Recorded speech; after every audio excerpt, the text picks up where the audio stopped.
लो कर दी भगवान ने वही बात। इतनी मेहनत करके छप्पर बनाया और बारिश ही बंद हो गई। सच में ऊपर वाला भी हमारे साथ मजाक कर रहा है। अरे नहीं जीजी, ये तो हमारे फायदे की बात हो गई। देखो भले ही बारिश रुक गई, पर अब ये तिरपाल हमें उस चिलचिलाती धूप से तो बचाएगा। अब खाना बनाते वक्त सूरज हमारे सिर पर नहीं चढ़ेगा, हमें गर्मी से निजात मिल जाएगी। अरे वाह, इसे कहते सर्वगुण संपन्न बहू है। तुम लोगों ने तो बिना एक पैसा खर्च किए घर के आंगन में ही छप्पर वाली रसोई खड़ी कर दी। कमाल कर दिया तुम तीनों ने। सास का हौसला पाकर बहुएं खुश हो जाती हैं। अब वो उसी छप्पर के नीचे सुकून से खाना बनाती हैं। अब छप्पर तो बन गया, लेकिन गर्मी कम होने का नाम नहीं ले रही। आंगन में लगी सब्जियां अब सड़कर बदबू मारने लगी हैं। घर में खाने के लाले पड़े हैं और पतियों का कलेश बढ़ता ही जा रहा है। क्या है ये, फिर वही बासी रोटी? अरे कम से कम 2 टमाटर तो डाल देती इस दाल में। जी कल जो 2 टमाटर बचे थे वो भी गर्मी से गल गए। आंगन की क्यारी में तो अब सिर्फ खाली पड़ चुकी बेलें बची हैं। अमर गुस्से में चूल्हे पर लात मार देता है, जिससे मिट्टी का चूल्हा एक तरफ से टूट जाता है और रोटियां धूल में घिर जाती हैं। तुम लोग हमें बर्बाद करके मानोगी? न खेती संभल रही है न घर। अगर कल ढंग का खाना नहीं मिला तो तीनों को बोरिया बिस्तर समेत मायके भेज दूंगा। पतियों के जाने के बाद चारों औरतें टूटे हुए चूल्हे पर और सड़ती सब्जियों को देख रही हैं। तभी सास पास आकर बैठती है। बहुओं हार मत मानो। जब मैं छोटी थी तब बिजली और फ्रिज नहीं होते थे, पर मेरी दादी सब्जियां हफ्तों तक ताजा रखती थी। वो कहती थी कि सूखी घास और नमी में वो जादू है जो गर्मी को मात दे सकता है। सच माँ जी, क्या हम भी वैसा कर सकते हैं? हाँ, पुराने जमाने में सूखा भूसा और बोरियां ही गरीब का फ्रिज होती थी। चलो कोशिश करके देखते हैं। बहुएं तुरंत काम में लग जाती हैं। वो ढेर सारा सूखा भूसा इकट्ठा करती हैं और उस जूट की बोरियों में भरती हैं। फिर उन बोरियों को पानी से गीला करके उनके बीच में बची कुची सब्जियां, धनिया, मिर्च और 1-2 टमाटर रख देती हैं।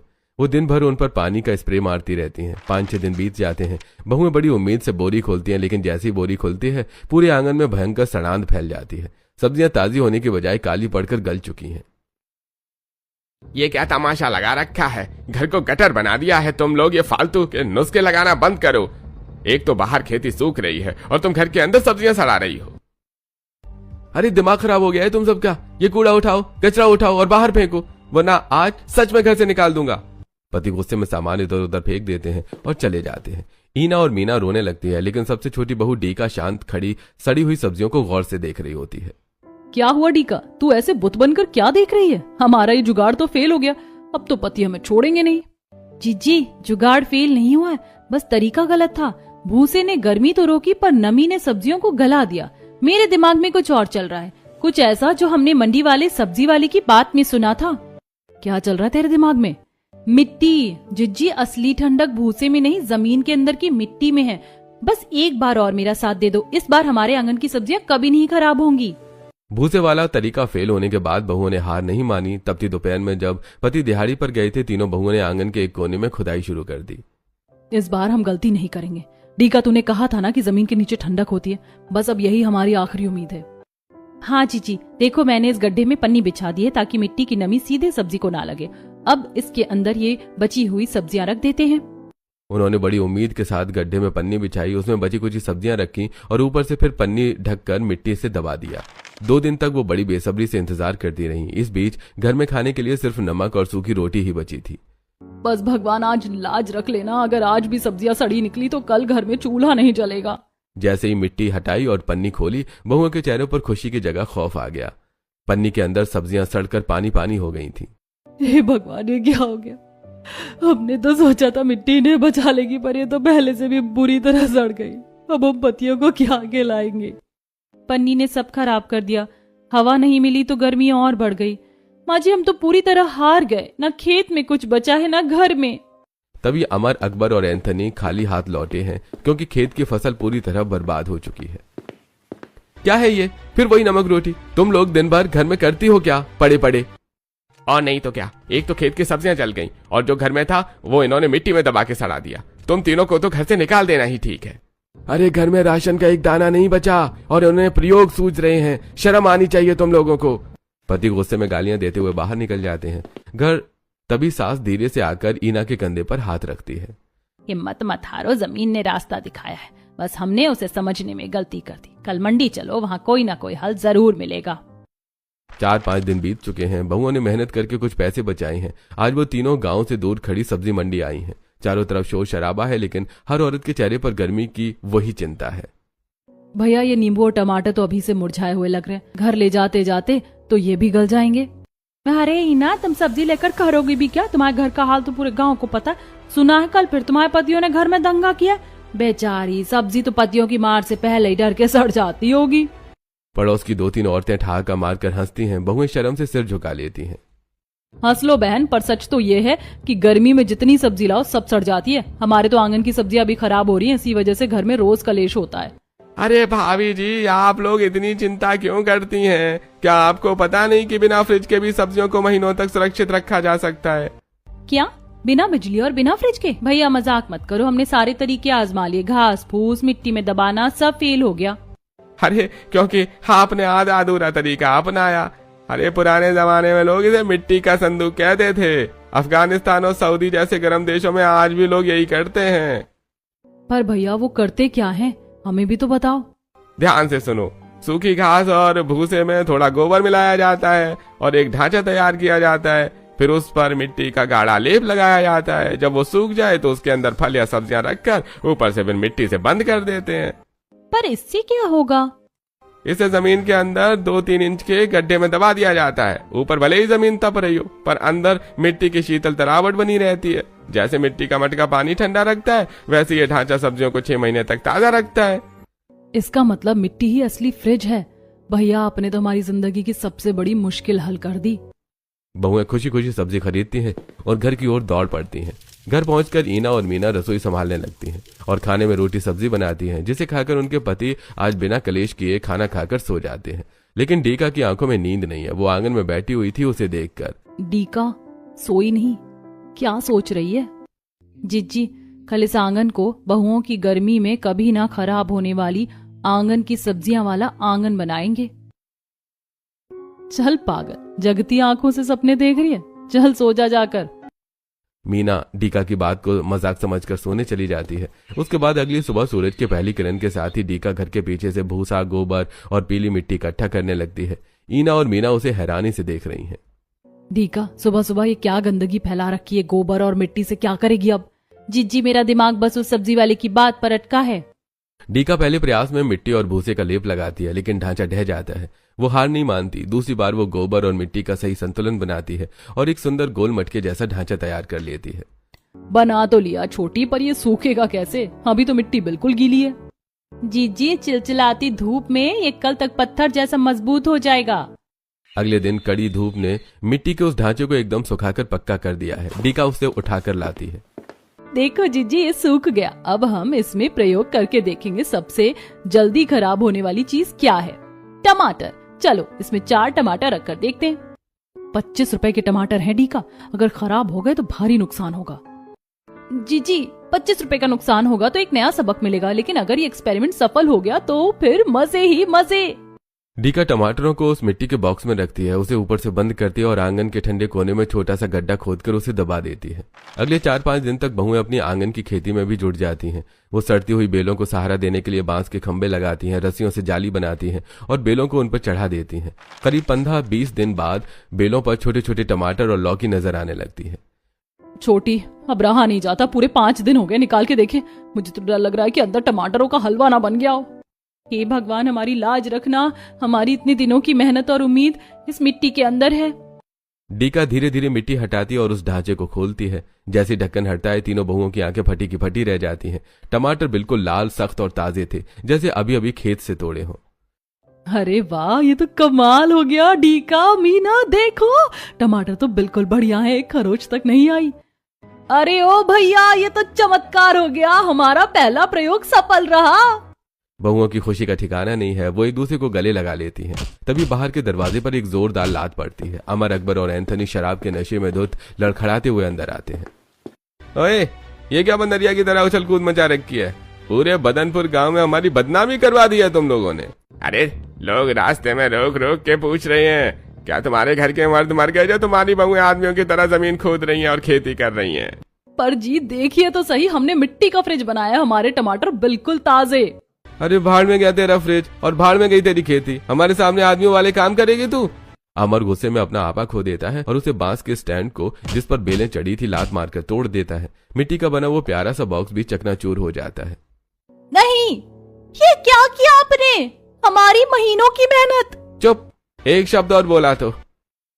इससे पहले कि अमर का हाथ डीका तक पहुंचता, ममता जी अमर के गाल पर एक जोरदार थप्पड़ जड़ देती हैं। बस बहुत हुआ। आज तुमने इन बहुओं की मेहनत पर लात नहीं मारी है, अपनी माँ के भरोसे पर लात मारी है। ये मेरे घर की लक्ष्मी है और तुमने इनका अपमान किया है। माँ, आप इनके चक्कर में अपने बेटों को। तुम मेरे बेटे कहलाने लायक ही नहीं हो। निकल जाओ मेरे घर से अभी के अभी। जब तक नशा उतरे और दिमाग ठिकाने ना आए, इस घर की चौखट पर मत आना। सास तीनों बेटों को धक्के देकर घर के बाहर निकाल देती है और किवाड़ बंद कर देती है।